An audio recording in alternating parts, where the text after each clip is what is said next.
Well, we've arrived at mid-semester. This semester we've been looking at Rain and Banham and the architecture of the well-tempered environment. Let's check in with the studio, find out what they've learned. So Ting, what have you learned? Hi, Gerard. um, so what have I learned this semester?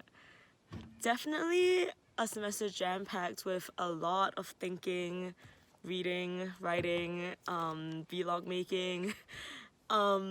And on a technical level, I've learned a lot about this fascinating medium of film and how an idea or a hypothesis can be presented, dramatized, reenacted in visual form. I think that we're always talking about how architects sometimes have to be storytellers in the way that you're presenting your project or like trying to sell your idea. And we've definitely gotten a lot of practice in the past couple of weeks in being good storytellers. So that was incredibly enlightening. But I think I've also had a really wonderful opportunity to engage in like discourse with my peers and get an insight into this common criticism of architects as being too concerned with the poetics of space and the art of architecture and not well versed or like thoughtful enough about the systems that make a building inhabitable. I think that we've learned a lot about the ways in which our profession has shortcomings, and the idols that we look up to are not always who we think they are. But I think it's also perfect that we're discussing this in an ASO where I finally feel well versed enough about the profession and about the history of architecture to both see the truths in what Banham is saying and also think critically about his ideal architect and see the flaws in that. This semester has allowed me to think more deeply and read more widely about what architecture is, what the world expects it to be, and how I believe it should progress, and kind of confront the fact that in a couple of months, I will also be entering the world of architecture and leaving my own contribution to the legacy of this profession. Gideon says something super interesting in his book Mechanization Takes Command, which we read in supplement to Banham, which is the idea that history is never actually set in stone. Even though these events have transpired and they're technically unchangeable, the vantage point and the way in which you reevaluate these conditions are always going to change what you see and what you're actually getting out of this reading of the past. And indeed, like someday someone might look back at our current condition and see trends and problems and patterns that we're currently blind to. And it's the way that we examine and critically look at what Banham has written about the past, also inherently colored by the way we've shaped our present. I don't know. Alex, why Banham and the well-tempered environment? How does this book relate to the present condition of the world? Thanks for asking that question. What we gain from this semester will also be affected by how we position the studio. Why Banham and the architecture of the well-tempered environment? How does this book relate to the present conditions of the world? In his 2018 lecture at SCI-Arc, Todd Gannon presented the many versions of Rainer Banham. The version who wrote this book was the Banham that called for the dissolving of architecture. A decade later, and on his deathbed, Banham redefined architecture as masonry, compressive, and closed. The book we're studying describes a very specific moment in time. Barr's aesthetic modernism, Pevsner's stylistic modernism, Gideon's tectonic modernism. These are only part of the context in which Banham produced his system of value. Throughout history, technology has played a critical role in the transformation of societies. In Walter Benjamin's time, the new mechanics of photography and film became a grotesque form of control. In Banham's, environmental control sought to liberate. Again, we find ourselves in a transformative time. Our relationship with technology is still immature. With calamities persisting in the background, with our current politics, we need to rethink our systems of value. The system of value that we construct now will have effects far into the future.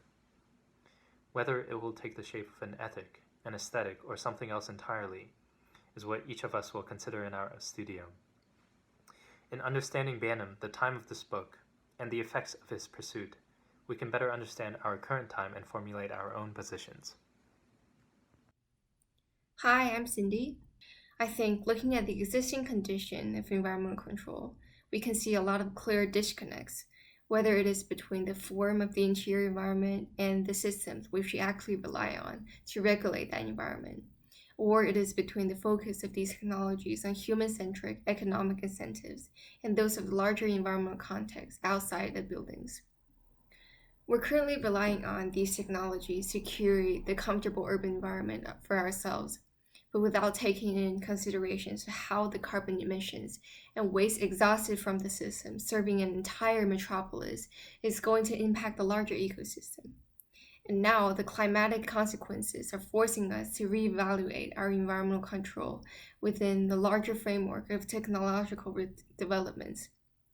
The future environmental system will have to be more contextualized and responsive to both the man-made and natural environment in and outside of the building. Further than that, as climate change will increase the vulnerability of the communities with far less access to advanced equipment, climate controls in the future will also have to become more blended within the concept and construction of architecture in a reproducible and affordable manner. As we all are in the process of virtual learning in the time of COVID-19 crisis, our studio chose to use vlog format for our presentations and crits. Rather presenting our ideas on boards or documents, vlog allows us to deliver our thoughts and ideas more clearly and prepared to the audience. And it became a unique form of communication, which we all enjoyed to make. Vlog is a form that wasn't familiar to most of us, but now it became a tool that inspired us to become more creative and taught us how we can maximize the use of technologies to help us prepare in the virtual learning processes. Now I'll pass my next questions to Ellen. Ellen, how can the vlog format change the way architectural education is taught? Hey Ren, that's a great question. Thanks for asking. Well, as architecture students, similar to art and design students, we experiment with different media to communicate our ideas. The funny thing is that video hasn't been a tool typically used in architecture. We see filmmaking more so in art and design, but it's a very powerful tool. For us, we have been analyzing, dissecting, and speculating upon the architecture of the well-tempered environment, and communicating such themes would be difficult if we tried to do so through more traditional means of drawing in plan, section, or axonometric. The GIF gets us close, but it still has its limits when compared to less refined audio-video storytelling. There's so much more expression and experimentation that can go into this research. Starting with the ISRU and going from there opened us up to considering things like our environment, our studio, how we live, and the principles that we live by. Anyway, I digress. I think that the vlog format is a great way to document process, and it will at the very least engage the students much more in whatever it is that they're studying. I think there's a great future in vlogging, at least during COVID. Anyway, we looked to Tom Sachs and the Neistat brothers for inspiration so far. Gil, what's the importance and relevance of Tom Sachs and the Neistat brothers? That's a great question, Ellen. With the investigation of Tom Sachs and the Neistat brothers, we're really taking a look at the idea of bricolage. If the book is the what, and we already have the who and when, then Tom Sachs is the how. How do we take what we have around us and put them through a process and eventually end up with an experiment that raises all the mundane materials around us to the status of an artifact? Casey Neistat has almost defined the genre of vlogging, and Tom Sachs has done the same with taking a culture of DIY and changing it into a very, very serious career. Tom Sachs has taught us how to dissect a piece of plywood. Tom Sachs has taught us how to choose just 5 colors from a range of infinite colors, using culture as a motive. Tom Sachs has taught us how to make sweeping the floor the most interesting thing in the world. Reyner Banham is of course a great writer, but he's also a lover of dramatic film, so it just makes sense. Tom Sachs and the Neistat brothers are in tune with the times. They have a strong grasp on what the world wants to see, what will capture the eye, and what will keep it there. In our case, we're developing our skills in taking the chapter of a book dissecting it, analyzing it, and trying to elevate it with the different tools at our disposal. Clearly, it's not easy to vlog, but we've all been learning how to do it. So if we're going to look at the why next, Gerard gave a lecture about the difference between hypothesis and theory. Lewis, why do you feel these distinctions are necessary? Hey Gil, so I'm out here on the open roads right now, working on a new theory of road cycling. But it's actually more of a hypothesis. You see, we often use those two words interchangeably, but in reality, they're actually very different. Hypothesis is like the question that you're asking in a scientific experiment.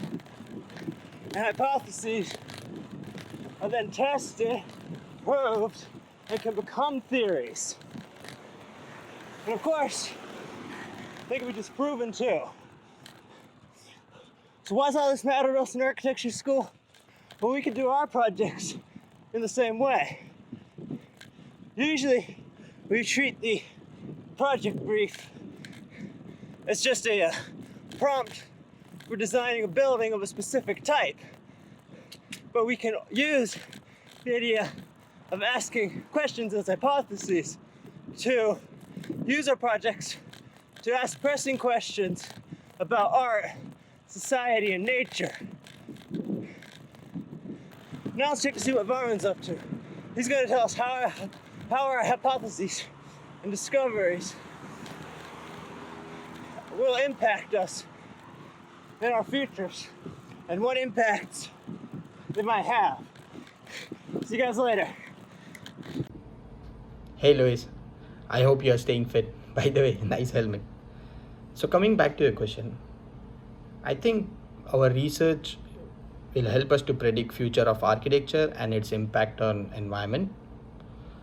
As we know, technology is overpowering us by all means, and it might be worst in future. So our research is also showcasing some of the disadvantages of technology in architecture, which might create a reason for future architects to use simple architectural solutions rather than using complex technologies. And yes, for those who see technology only as future of architecture, might refer to advantages and start to upgrade their skills in upcoming technology. So let's move to next question. Hey Harry, what does propinquity mean, and how are you making up for the lack of it in your life? Hey Varun, thanks for asking. I figured I'd have time to make it back to shore before you asked me, but I'll just go ahead and try and answer out here. Propinquity is a dense word, so I may just try and tackle one element of it. Propinquity is the state of being close to someone or something. However, I'm going to focus more on the technical definition, which is a close kinship. Obviously, in today's climate, we're not in close proximity with each other. However, kinship transcends the need to be in physical proximity. I feel a kinship connection to my fellow architecture students. We're a diverse group, and each student has a unique and different background, but we've all committed to 5 years of torture. Alright, not torture, but rigorous studies in order to emerge as the best architects we can be. Sticking it out through all the tough parts has been entirely worth it for the connections we have all formed with each other. The rite of passage that is architecture school has turned us from acquaintances to lifelong friends, and I'm excited to merge as the next generation of architects with my peers. Alright, I'm going to get back to kayaking, but before I go, I know Joanne said she would help me tackle the definition of propinquity. Take it away, Joanne. Hi, Harry. Nearness of place seems to have overwhelmed our daily lives. Our homes are now our offices, our classrooms, our studio, everything consolidated into one. There's a feeling of loneliness now. Classmates I would see every day have now, through Zoom classes, been reduced to a black square with their name on it.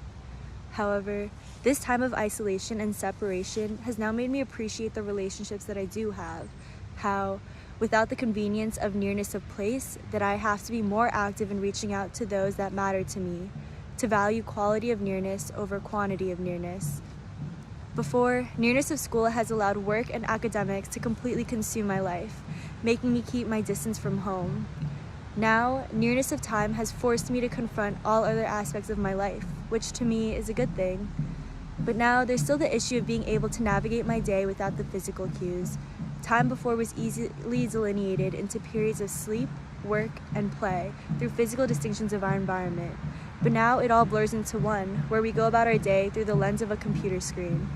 Hey, let's give Christoph a call. He'd have something to say on the nearness of time.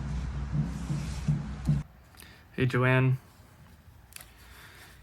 Yeah, so nearness of time, what does that mean to us now, huh?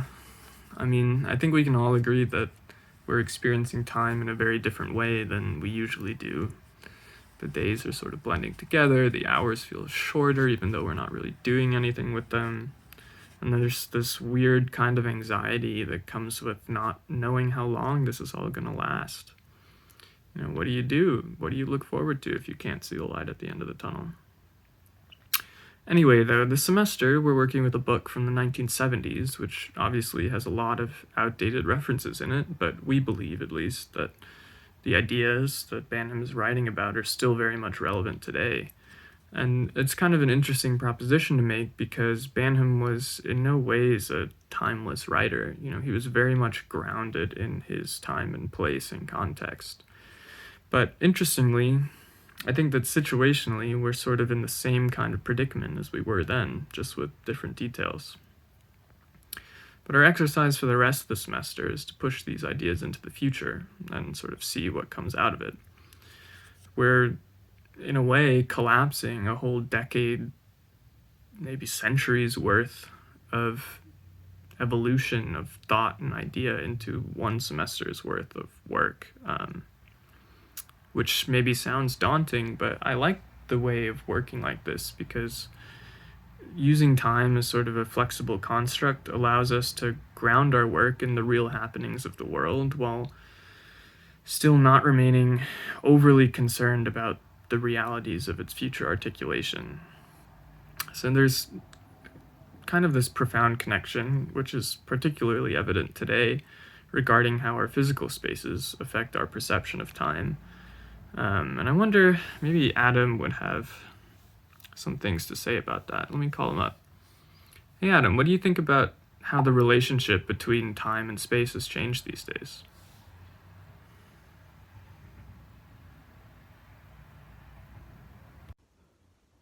Hey Christoph. Yeah, so the relationship between time and space, right? Honestly, Einstein's theory of relativity kind of explains everything. The way he's relating the difference in time we perceive depending on the speed we travel through a space. So the space-time we see is of course a relative subject, and the reason why we see space and time so differently today during the pandemic is in a way a result of this new relationship between time and space.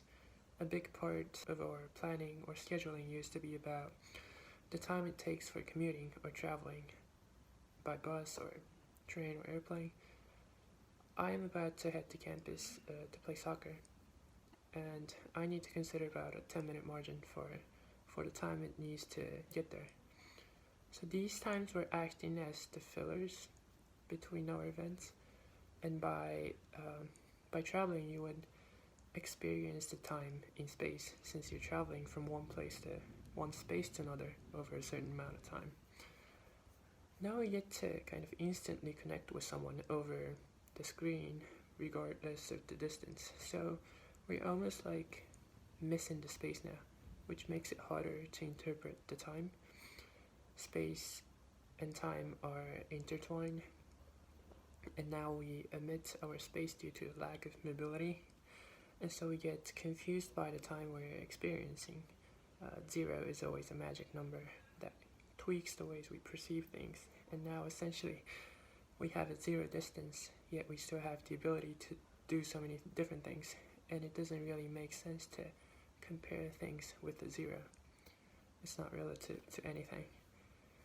But Time is, of course, an underlying rule that needs to be followed. So perhaps what we need to design and construct now is a solution to the question of how you would create the space from a zero distance. We have always related mobility, space, and time together, but now we need to swap the mobility part with immobility. So, and that perhaps reconstructs the ways we understand the nearness of time and space, or propinquity. Let me call Mary Lou to see what she has to say about that.